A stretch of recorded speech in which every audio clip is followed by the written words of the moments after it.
everybody, and welcome to today's webinar, Exploring the Census. Before we dive in, I just want to go through a few housekeeping things. First, we will be taking questions as they come in, and also at the end, Daniel's going to do a brief little overview of just where this data came from, and then feel free to enter all your questions, and we'll answer them as we can. You should see a Q&A box on the right-hand side of your screen. If you don't see that box, there is a button in the menu at the bottom marked Q&A. Click that, and it should pop that open. All right, we are also recording this webinar, and we will send you the recording tomorrow just in case you miss anything. All right, that's everything from me. I am going to pass it off to Daniel Mintz, Looker's Chief Evangelist, and he's going to take it away. Daniel. Thanks, Elena, and welcome everybody.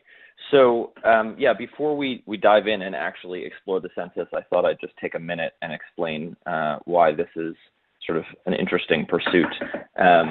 So, you know, hopefully you can see my friend, the data ferret, up on your screen now, typing away at his computer circa 1998 or whatever.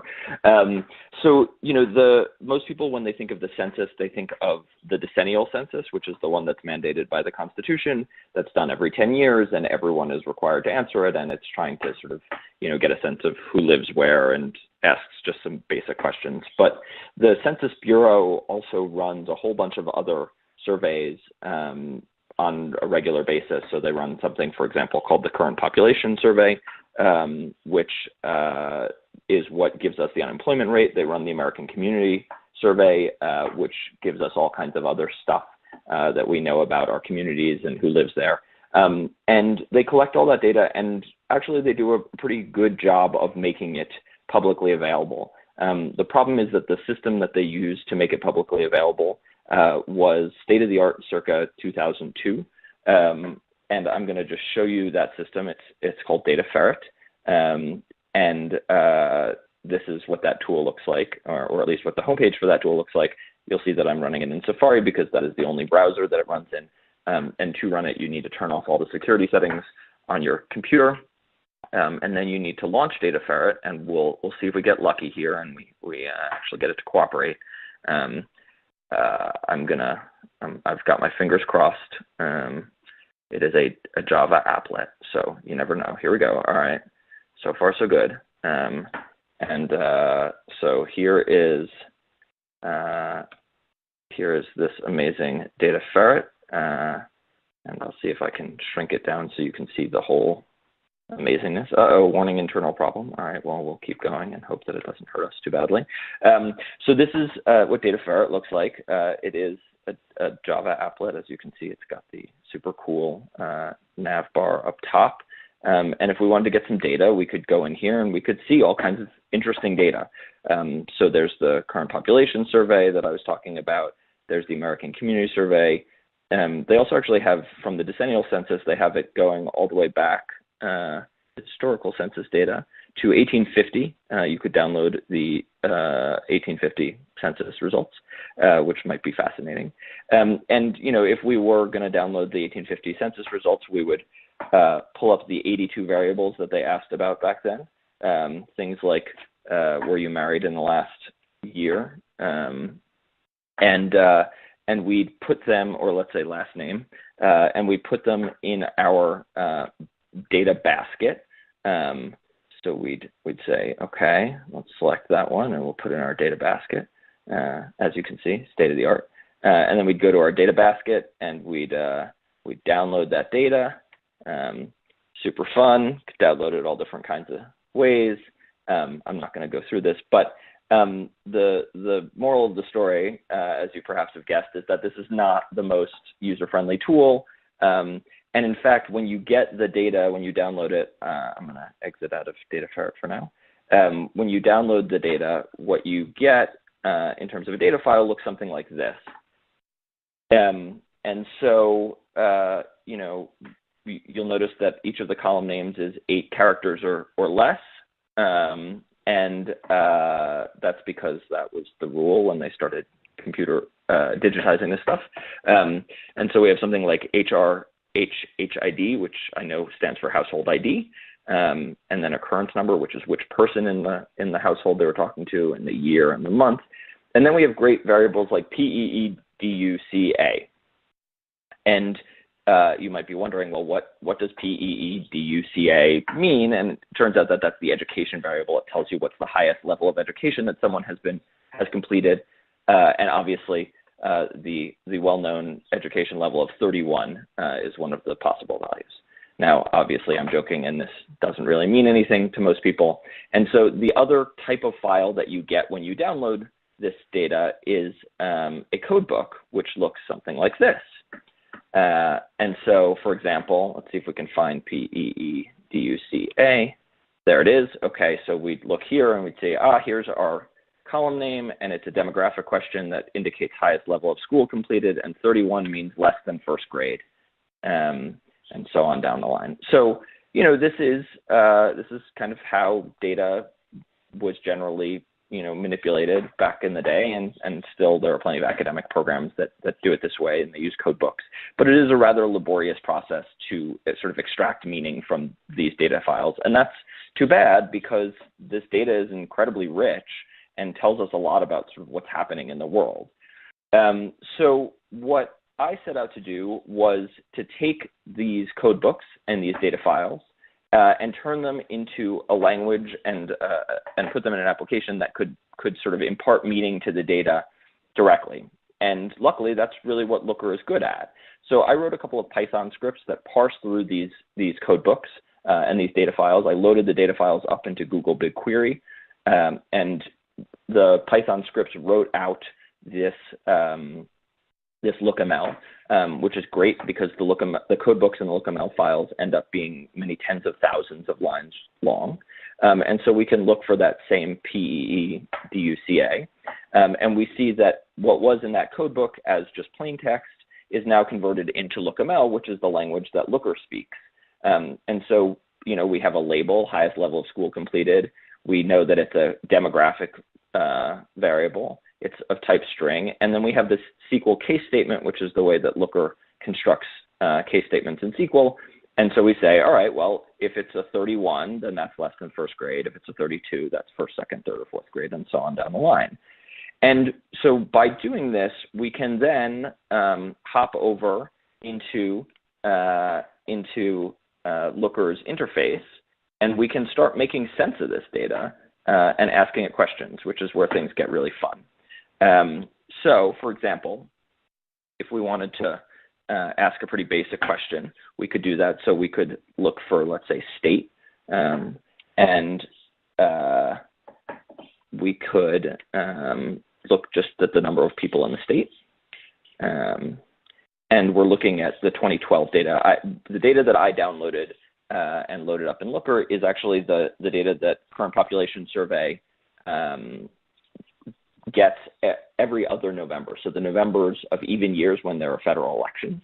And they ask, in addition to the 200 or 250 questions that they ask normally, they also ask questions like, did you vote in the latest election?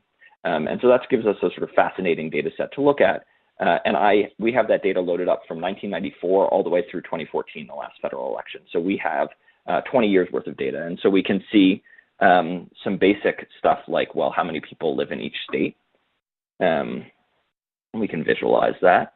We could also, not pi, we could do this and look.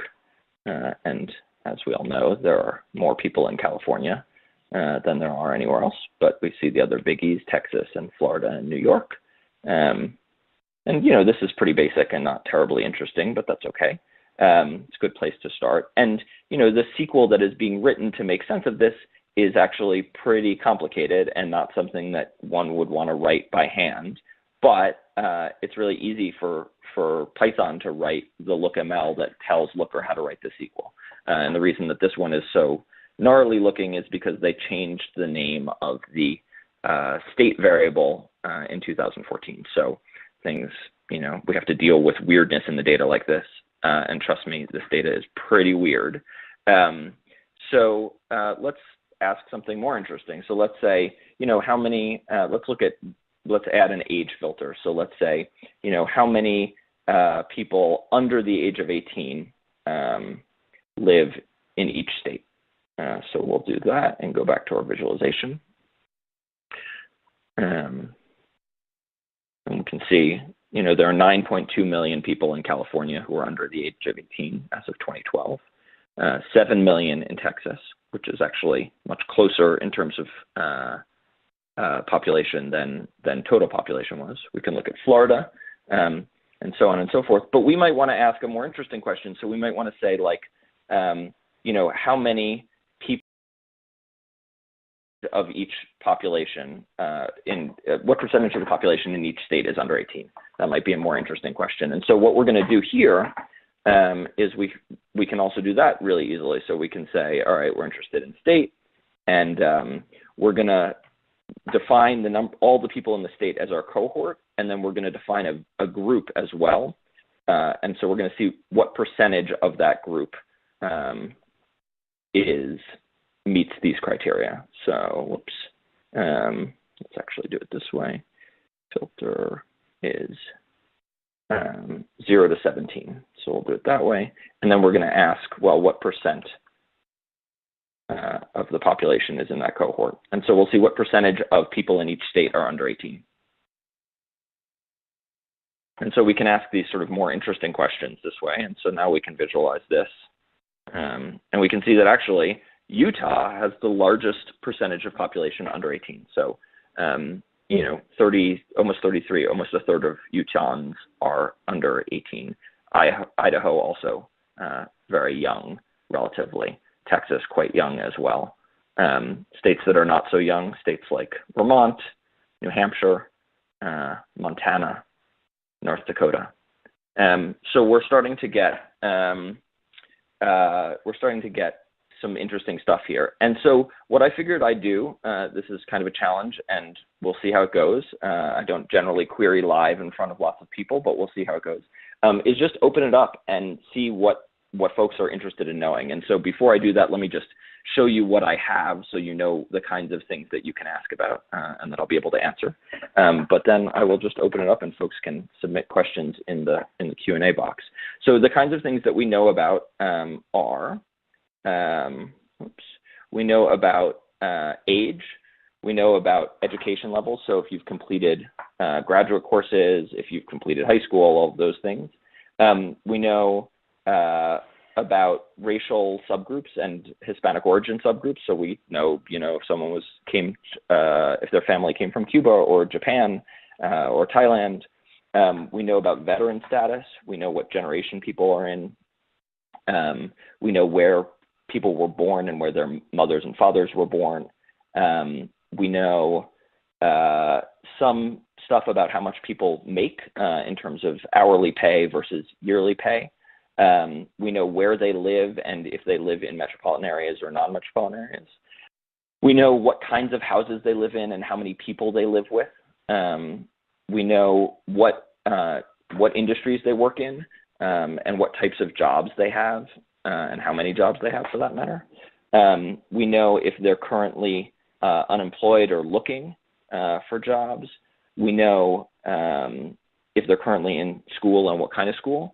And then because this is the November data, we actually also know all of the stuff about whether they voted. So we know if they were eligible to vote, we know if they voted, we know if they were registered to vote, we know what time of day they voted in some cases, we know if they voted by mail or in person, and so we know all of those things. And we can cross-tab this stuff and pivot this stuff however folks want. That's what we know. So I'm going to open it up, and it sounds like we've got our first question, a good one. How many millennials are there in Pennsylvania? A great question. So we'll start by filtering down our state and looking for Pennsylvania. There it is. And we'll look for generation.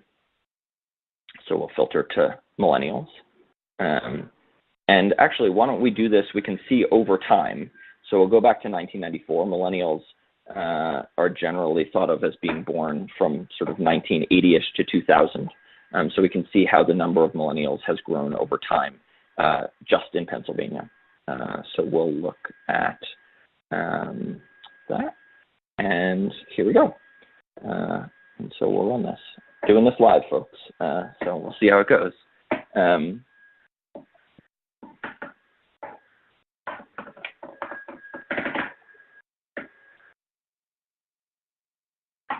And there we go. Let's visualize that so we can see how it's grown.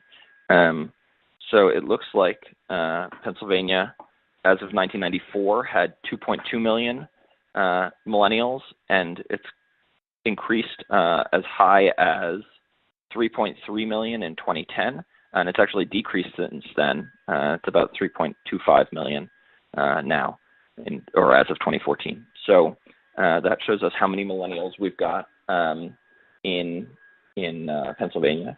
Someone else asks for a generation breakdown by state, so we can get there pretty easily from here. So let's do that. So let's take off our Pennsylvania filter and take off our millennial filter. And what we'll do now is we'll just group by state. And let's look just in the most recent survey, so just 2014. And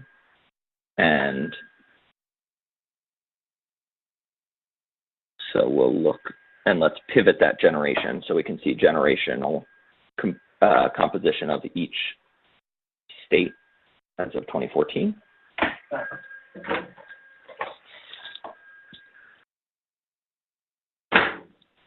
And there we go.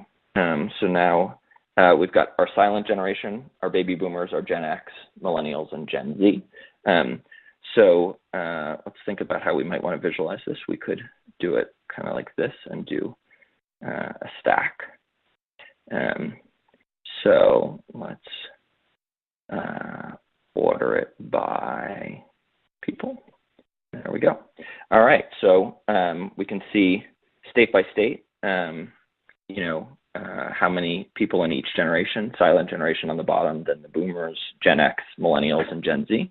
And we could even also do it as a stacked percentage, so we could see, who's got large percentages. So, for example, New Mexico seems to be an outlier in that it has more. Oh, sorry, that's Utah. As expected. So Utah has significantly more millennial and Gen Z folks. They have more than 50% of their population is millennial or Gen Z. They're rather unique in that respect.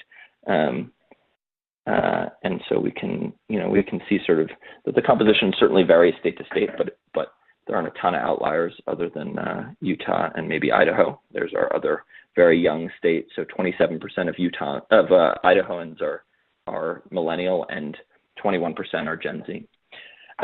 Okay, so we've got another interesting question along the lines of about voting.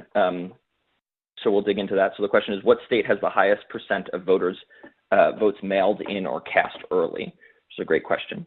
And so again, we're going to look by state. And I will tell you that since I am calling in from Oregon today, I suspect that Oregon and Washington will be high on the list since I believe both of them are now fully vote by mail states. But we're going to let's look at, did you vote in person or did you vote by mail? So we can filter that group and look for by mail and see what percent of voters in each of those. So we'll limit our cohort to only people who voted. So did you vote in the November election? Yes. And let's look at 2012 because that's what's selected, so we can see by state what percentage of people voted by mail. Oops, gotta hit run. In 2012. Whoops. Apparently we can't do that. Let's try something else. Sorry about that. Let's look at, did you vote on election day or before and see if that is happier before election day. This is, as I said at the beginning, the data that comes down, particularly over time, is really very, it's very changeable. The census was sort of surprisingly not good about standardizing question names and reusing question names and things like that. So sometimes we run into little bugs like I just did. But all right, here's as I guessed, Oregon and Washington lead the pack in terms of people who voted before Election Day, and that's because they're voting by mail. So 91 and 90%. And so actually the voting early seems to be pretty concentrated over here in the western United States and a little bit here in the South. We've got Tennessee and North Carolina, Florida, and Georgia. Northeast, very much not voting early. Kind of fascinating. New York, where I live, only less than 5% of voters in 2012 voted early. Maine's not bad. And we could get just sort of keep drilling from this data set. So we might want to, let's break it down by sex. So we could pivot sex and see, well, do women or men vote earlier in these states? And that's where things get fun. So we can see that in Oregon, men are slightly more likely than women to vote early. And we're not seeing a huge difference. We could do a little calculation here and see, which state has the largest difference in men versus women. So we could do, the first pivot index, which is the first column minus the second column. Let's see, and that'll give us difference men minus women. And let's see what we see there. So, we need some more decimal points. Let's do that. There we go. We could rank by that. So it looks like New Mexico has the largest gap between men and women voting early. 5% more men in New Mexico vote early than women. Whereas Tennessee is the other way, the largest gap the other way. So in Tennessee, 9% more women vote early than men. Interesting stuff. So another question that came in was actually not a specific question about this, but rather whether or not this is going to be offered as a looker block. So I don't know that we'll offer it directly as a looker block, but it's actually all already public. So let me show folks. Actually, if you go to our blog, there's a blog post that I wrote called Explore the Census. And in it, I sort of walk through the process. And not only that, but I also actually link to the public GitHub repo that contains the Python scripts.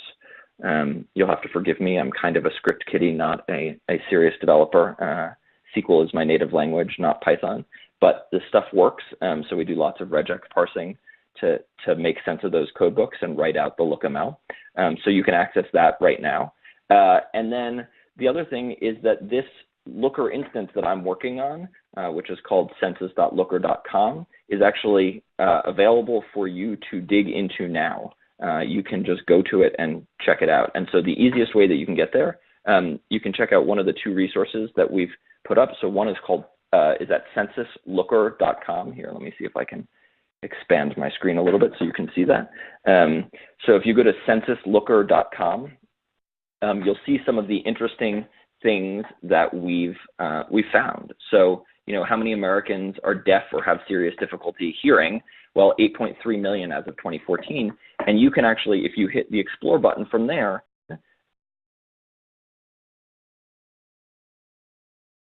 you'll see the answer to that question